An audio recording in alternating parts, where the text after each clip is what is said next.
What's up guys, it's Coach Justin from Ultimate Baseball Training, and in the last video we talked about some of the most common mistakes that I see hitters making all the time at nearly every level of baseball, and these are mistakes you should certainly avoid.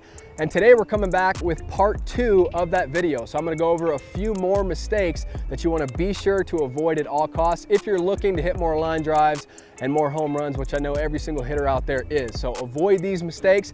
And really quickly before we jump into the video, hey, be sure you're subscribed to the channel with your notifications on, because we're coming out with brand new instructional baseball videos every single week, and I don't want you to miss any of them. So subscribe right now and join the UBT family. And without further ado, let's get into these hitting mistakes. Another big mistake is letting your hands leak forward as you stride forward towards the pitcher. We always talk about separation. You always hear about the importance of separation in terms of generating bat speed and exit velocity and power. Separation is crucial, and a lot of the times what I see is hitters load and they stride forward towards the plate, okay? And when they stride forward, they bring their hands with them like this.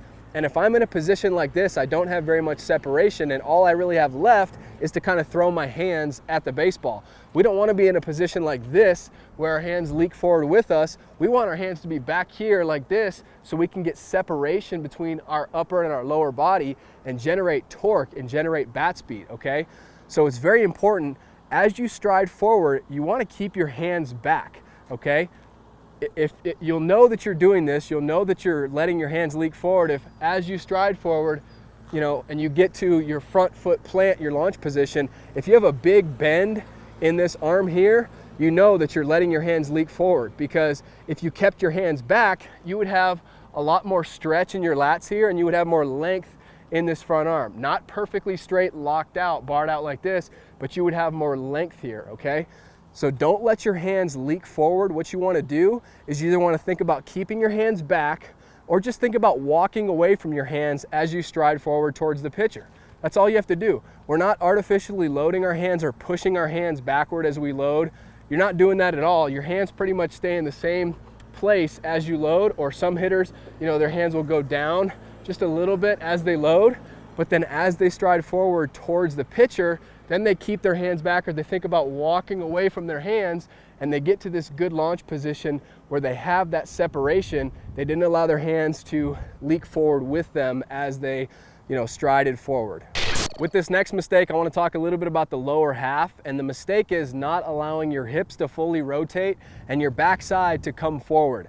I see this mistake a lot, especially with younger hitters out there.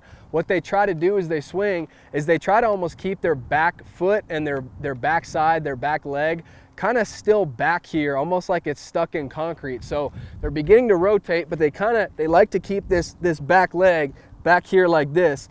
In other words, they're not getting full hip rotation, and they're a little bit afraid to, you know, have their backside come forward and their knees to pinch together a little bit like this. They try to keep that backside, you know, back here. And so because of that, if I keep my backside back here like this, I'm not going to fully rotate with my hips, okay? And so don't be afraid to allow that backside to come forward. In fact, your back hip and your back knee and your back foot, I always talk about, you know, you don't want to think about squashing the bug, because it's an output, not an input. That turning of your back foot and your backside coming forward, it's not something to really think about. It's the result of hip rotation. It's the result of violent hip rotation that pulls everything else, you know, through the hitting zone, okay? And so you load and you stride and you get to your launch position, and when your front foot lands, it lands at a 45-degree angle, and you land on the ball of your foot. And the rotational part of the swing starts when that front heel drops. Okay, so I load, stride, get to my launch position here, and when my front heel drops, that starts the rotational part of my swing. And look, just because, you know, I'm not thinking about my backside here. I'm just thinking about my front heel drops, and you know, I'm starting to violently rotate my hips, and because of that violent hip rotation, automatically this back hip starts to come forward, and it brings the back knee with it, and it brings me up on the inside part of my big toe on my backside. And if you do it the correct way and you allow yourself to fully rotate those hips, then it's going to be very difficult for your leg. You're almost going to have to actively try to keep your backside back here like this. What's going to happen is as you get to the point of contact, your backside is gonna come forward like this. You're gonna hit against a firm front side, and your back knee's probably gonna come forward, and your back toe might drag a little bit. That's okay, but I think a lot of young hitters, they either think that you wanna avoid that, or for whatever reason, they try to keep their back leg sort of planted. So don't be afraid to allow your knees to pinch together and your backside to come forward. You just don't really wanna actively focus on that. You just want to let it happen, and the way that it happens is, again, by that violent hip rotation that pulls everything else forward.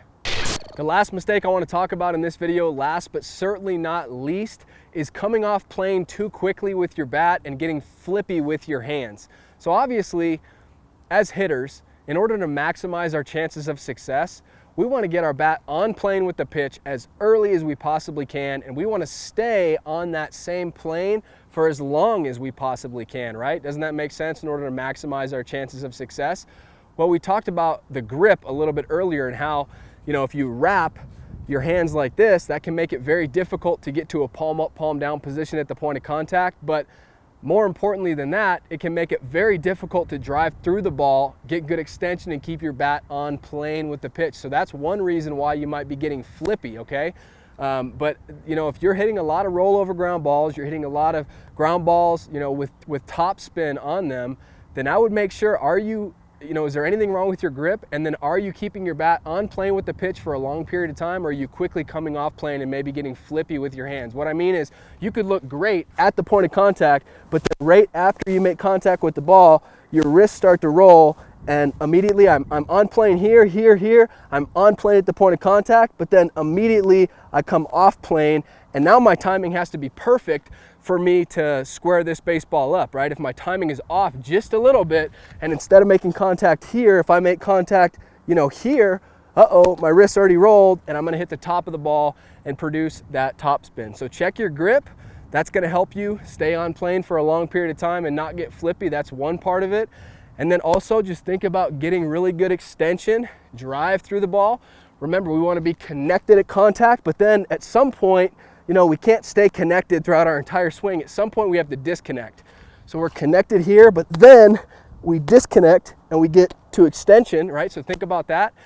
And you can also think about, remember, palm up, palm down. Well, your top hand at the point of contact, your palm is gonna be facing up. So try to keep that palm facing up for as long as you can. So it's palm up right now. If I were to open it up at the point of contact, try as you drive through the ball to keep it that way for as long as you can. Now, obviously, eventually your wrists are gonna roll. You're not gonna be able to keep that palm facing the sky forever, but try to delay that wrist roll for as long as you can, and that'll help you keep your bat on plane for as long as possible, and I guarantee you'll be hitting more hardline drives because of it.